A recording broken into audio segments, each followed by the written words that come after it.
Hello everybody, welcome to my channel world हलचल।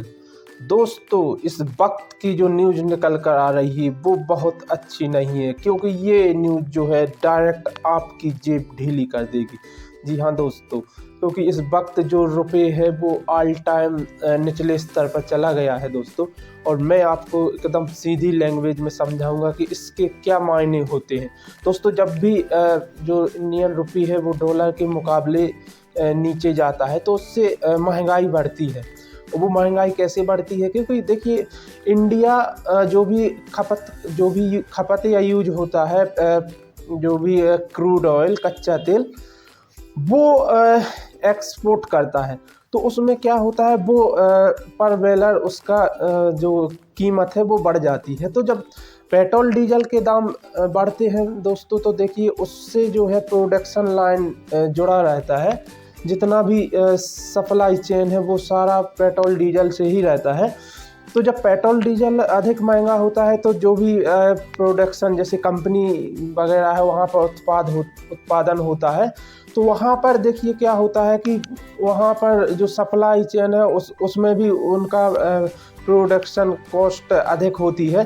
तो जिससे वस्तुएं इधर से उधर ट्रांसपोर्ट होती हैं, तो उसमें वो कॉस्ट उसका बढ़ जाता है और जो प्रोडक्ट है वो महंगे होने लगते हैं।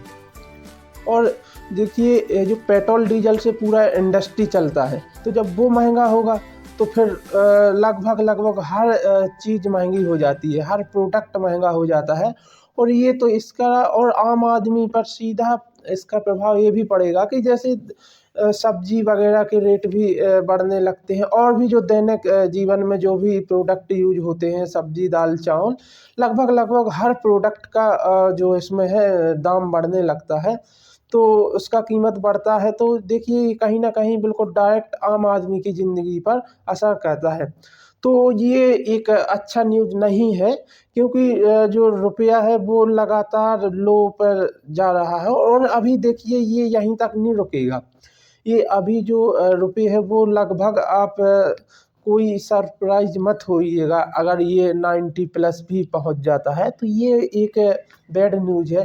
और कहीं ना कहीं मोदी सरकार इसमें विफल हुई है, जो उनका कूटनीति है अर्थव्यवस्था के मामले में।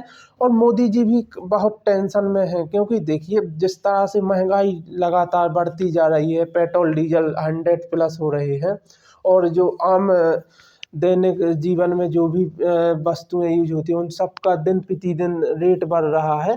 तो ये कहीं ना कहीं आम आदमी की जो बचत है वो बिल्कुल नाम मात्र की हो रही है।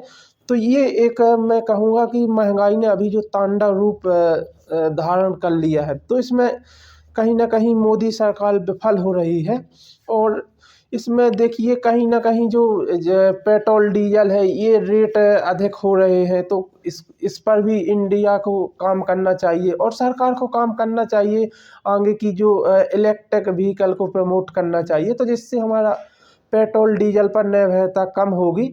और ये जो विदेश मंत्री हैं, वित्त मंत्री निर्मला जी, ये भी इनका कोई खास इसमें योगदान नहीं है महंगाई कम करने में, ना ही इनकी कोई रणनीति है। तो इसमें देखिए आम आदमी ही सफ़र कर रहा है।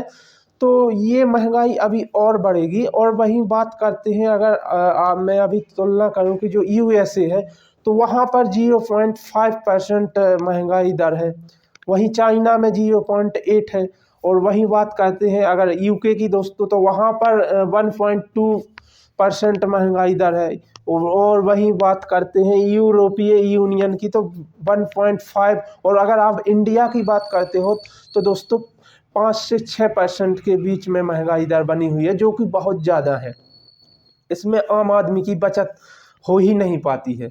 और ये बिल्कुल देखिए, मैं इस तरह से अगर आपको इसमें सीधे तौर पर समझाऊं तो ये होता है कि जब महंगाई दर बढ़ती है और रुपया जितना ही डॉलर के मुकाबले नीचे जाता है, तो उसमें आम आदमी पर ही इसका प्रभाव पड़ता है। हर चीज़ महंगी होती है। अब ऐसे ही अगर यहाँ से टूरिस्ट भी अदर कंट्री में जाते हैं, तो वहाँ पर उनको पैसा अधिक खर्च करना पड़ता है। और इसका अपोजिट ये होता है कि जो अगर टूरिस्ट यहाँ फॉरेन कंट्री से आते हैं, तो फिर उनको प्रॉफिट रहता है।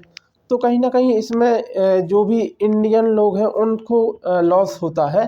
और हमारे एक्सपोर्ट नीचे गिरने लगते हैं। तो देखिए कहीं ना कहीं इसमें सरकार का भी जो है जो व्यापार घाटा बढ़ता है। और जब सरकार का व्यापार घाटा कब बढ़ता है, क्योंकि सरकार को उसमें लॉस होता है, एक्सपोर्ट कम होता है। तो यही सब फैक्टर रहते हैं। और ये तो मैंने एक या दो फैक्टर बताए हैं, और इनडायरेक्टली भी ऐसे कई फैक्टर हैं जिनकी वजह से कि आम आदमी इससे प्रभावित होता है। और वैसे भी अभी जो महंगाई है वो अपने पीक पर पहुंच चुकी है। आप गैस सिलेंडर देख लीजिए, और अभी और भी बढ़ेंगे, गैस के भी रेट बढ़ेंगे, पेट्रोल डीजल के भी बढ़ेंगे। तो इसमें सरकार पूर्णतः विफल हो चुकी है। और देखिए कहीं ना कहीं दोस्तों सोचना पड़ेगा कि ये इस तरह से कैसे ये अगर सरकार नहीं सोचती है, और जो सरकार की जो भी रणनीति है सारी फेल हो रही है, तो उसमें एक आम आदमी पर बहुत इसका गंभीर प्रभाव पड़ता है।